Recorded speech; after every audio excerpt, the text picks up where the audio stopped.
हाँ दोस्तों, तो आज हम लोग चर्चा करेंगे कि क्या डिफरेंस है ECMAScript और जावास्क्रिप्ट में।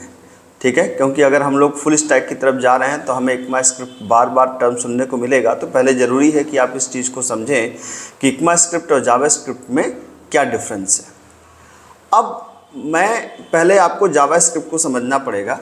तो ये जो हायरार्की मैंने अपनी समझ से बनाई है, ऐसी कोई क्लासिफिकेशन मुझे इंटरनेट से नहीं समझ में आ रहा था, लेकिन जितनी मेरी समझ कहती है उसके हिसाब से जावास्क्रिप्ट को मैंने इस तरीके से कैटेगराइज किया है।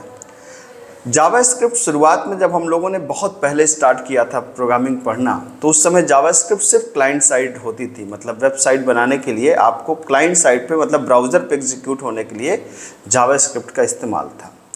धीरे धीरे जावास्क्रिप्ट ने, मतलब आपको पता ही होगा कि जावास्क्रिप्ट का जो मतलब एक इंजन था जिसको बोलते हैं V8 इंजन, ये क्रोम ब्राउज़र पे था। तो क्रोम ब्राउज़र का V8 इंजन उठाकर उसको उन्होंने नोड बनाया। ठीक है, और नोड को जब बनाया तो JavaScript as a complete language फिर इवॉल्व हुई।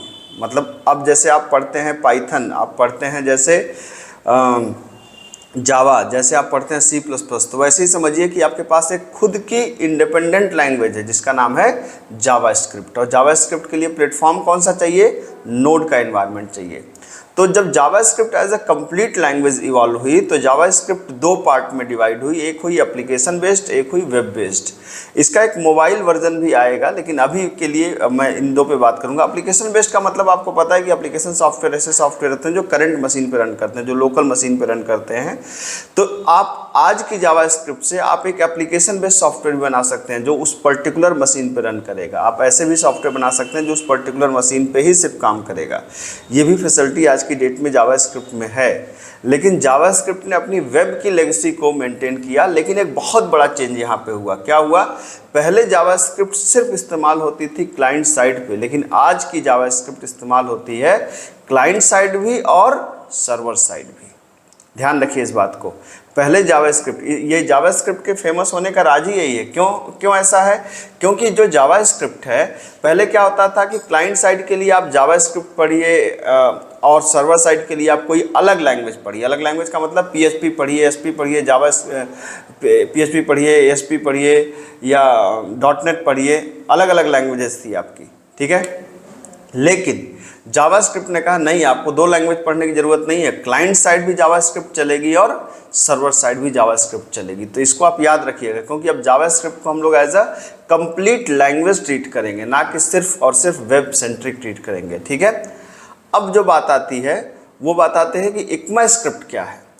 तो जावास्क्रिप्ट में एक बहुत बड़ा रिवीजन हुआ 2015 में और कुछ नए फीचर्स आए। जब जावास्क्रिप्ट धीरे धीरे नोड के फॉर्म में डेवलप होने लगी तो काफ़ी नए फीचर्स आए जावास्क्रिप्ट में, और उन्होंने जावास्क्रिप्ट को as a complete language establish होने में काफ़ी हेल्प करी।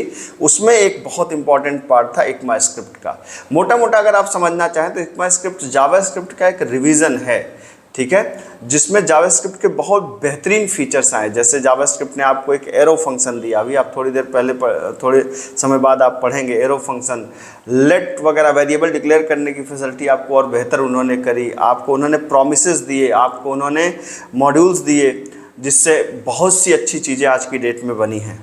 ठीक है, तो ECMAScript एक मतलब अगर आप नोड पढ़ने जा रहे हैं, फुल स्टैक डेवलपमेंट पढ़ने जा रहे हैं, तो जावास्क्रिप्ट का क्लाइंट साइड अगर आपने पढ़ा है तो सबसे हमें पहले स्टार्ट करना चाहिए ECMAScript।